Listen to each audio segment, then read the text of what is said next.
Hello, my name is Shannon Hill, and I'm going to be your instructor for EDU 201 Introduction to American Education.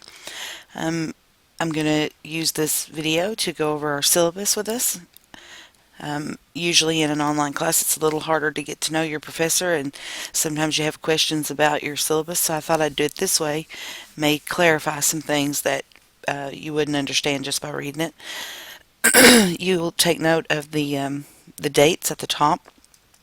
The course start date, of course, is January 13th, and you can drop all the way up to the end of the semester. Just send me an email if you decide you want to drop in order to get a W. If not, you'll get an E at the end if you just stop showing up. My name is Shannon Hill. As I said earlier, I've listed my phone number and my email address. Feel free to contact me anytime. I am an elementary teacher in Bath County. I'm not ever, I will never be on the Hazard campus or the Lee's campus, but I don't want you to feel like that I am unavailable to you. So at any time you can email me or text me, call me. The catalog course description. This class will present an introduction to the teaching profession, including teaching as a profession, major educational philosophy, social reform, trends and issues in education, curriculum and instruction. This class requires that you do 15 clock hours in an approved educational setting. So basically what that means is that you are going to be required to go out to the schools and observe classes. This is one of the few classes that is very specific in how you can observe. You are required to do observations in elementary, middle, and high school. So those 15 hours need to be divided up. So you'll want to do about 5 hours in each one of those settings. I cannot accept at the end of the semester if you've done all 15 hours in high school. I can't accept that. You have to do it regardless of your major. You have to do it in the 3 different levels of education. Your prerequisites are English 101, and the textbook that we'll be using is Sadker and Zittelman's Teacher Schools and Society 9th edition. You may want to get a jump drive, flash drives to store your documents and assignments. I'm going to let you read the course competencies by yourself. The academic honesty policy. There's also another section in the syllabus that talks about plagiarism, and I'll just touch that briefly. This is an online course, and it would be very easy to find yourself trying to cheat or as you're writing papers and that kind of thing to plagiarize. So don't make that mistake. That will result in an E for the course. There is an appeals process. I'll let you read that on your own, as well as the chair information.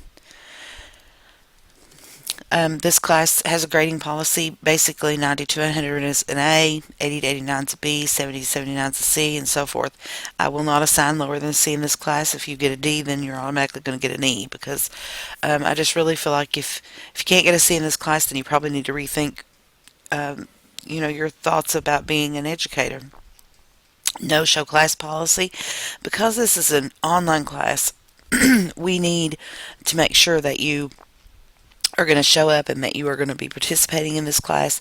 And because we're not an in-person class where you show up the first day and I can mark that you were there, the very first week we will have a discussion board, an introduction board. It's very important that you complete that on time.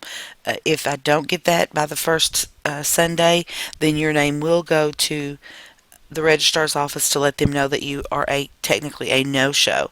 That could affect your financial aid, so make sure that you do that. At any point during the semester, if you stop participating, there are several times during the semester that they email me and say, hey, who's still coming? In that regard, I will state that Blackboard has a built-in feature.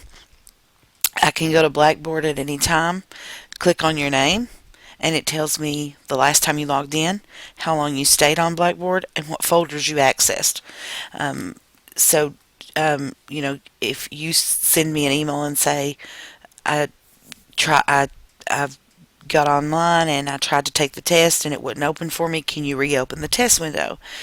Which has happened to me in the past. I can go click on your name and see whether or not you actually did log in and go to that folder. if I look at that and I see that you've not been participating, you've not logged in, then you will be reported. And again, that can affect your financial aid, so don't let that happen. I'm pretty easy to work with.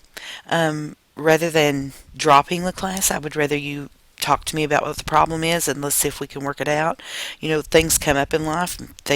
Life gets busy. Things happen to us. And so I'd rather us work together to make sure that you're successful than for you to drop because you're behind a few assignments or that kind of thing. The course schedule is pretty self-explanatory. This calendar is not meant to be details about what each assignment is. It's basically just something that you can print off, stick on the refrigerator, kind of keep you on track. You know what date, what is due, and how many points it's worth. Within each one of the weekly folders, it gives details about how to complete each assignment. This calendar is also a separate one-page document.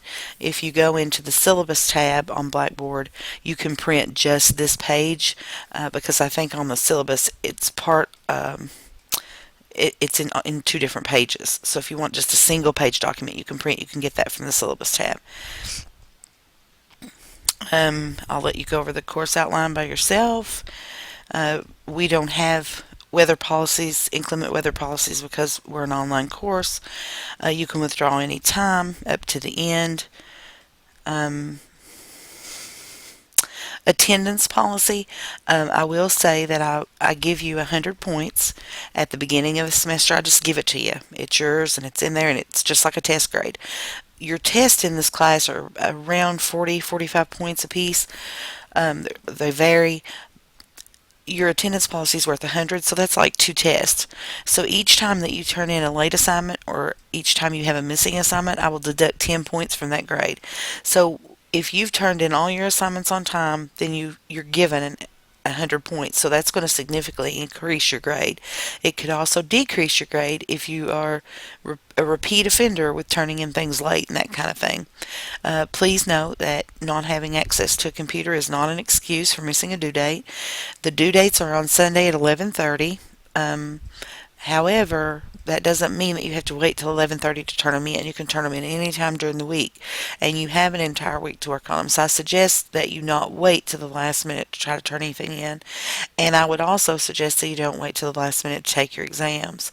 With that being said, let me put something else in there about the exams. Once that window is closed, I will not reopen an exam window. Now, if you email me, I've had this happen before. If you email me and say I was right in the middle of my test and it just completely cut off. Sometimes it just doesn't let you click submit, and then I can go in and do that. So if you'll let me know that that's happened, or if you've gone in and it hung up on you and you didn't get to finish, but you have 2 attempts for each test. So you should be able to be fine. There shouldn't be a problem with that. Um, we're like I said, you have to do 15 hours of observation. When you go out to, I'm not going to assign where you go to do your observations like most universities do. I just ask that you pick one. It may be your local county, whatever. I do ask that you go in and do a background check through that county school. They will not let you in their buildings to observe unless you have a background check. Also, your observation hours do not count if you're substituting or if you're a teacher's aide or working in any capacity where you're getting paid. It has to be a situation where you're in that classroom and you're sitting there. I also want to say that a little bit later in the semester, once they get your account set up, we will be implementing a new system this year called KFETS, and that's through the Kentucky Educational and Professional Standards Board. And you will, instead of having an observation log that you turn into the college, you will actually do all that online. And when I get your passwords, I'll pass that information along to you as well. And just note that some counties do make you do drug tests. Communication statements. Please read this one carefully. When you're interacting online, sometimes your tone in your email can be misread. My tone may be misread.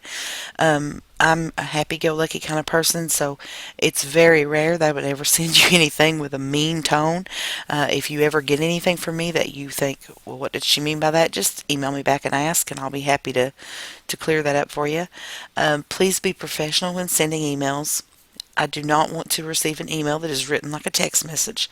I don't want to see I's that are used as pronouns and not capitalized. You won't receive that kind of thing from me, and I don't expect it from you. So please read that statement carefully. And you can read the student learning outcomes on your own. And again, your general education competencies. And the last couple of pages are all about the technology part of this, about keeping your emails clean, that kind of thing. And it also has some Blackboard help desk numbers and that kind of thing in case you need anything. At any time during the semester, if you have a question about any of your assignments, you can always email me ahead of time and ask about any assignments. And again, don't mind to get text messages or calls. I'm usually up till at least midnight. I don't mind for you to send me anything all the way up until that point. If you call during the school day, I may not be able to answer the phone because I'll be teaching myself. However, if you send a text, I can usually get back to you pretty quickly. If you need to, if you would rather, sometimes if I need to reach out to somebody, sometimes I don't mind a text, but sometimes I want to talk to that person. I want to hear their voice. So if you ever want to just talk to me, you can shoot me a text and say, I really need to talk to you. When you get a minute, will you call me? And I'll be happy to do that. All I ask is when you text me, please tell me who you are, because your numbers are not in my phone. And it may be a good idea for you to all go ahead and send me an email with your phone number, especially if you're going to be texting me, and that way I can go ahead and put you in my phone and then I'll know who you are. So I look forward to getting to know you this semester, and I look forward to a fun course. I think you're going to learn a lot. This class should determine whether or not that you really want to teach. This should be an eye-opener for you. You should learn some great information, and I look forward to the semester.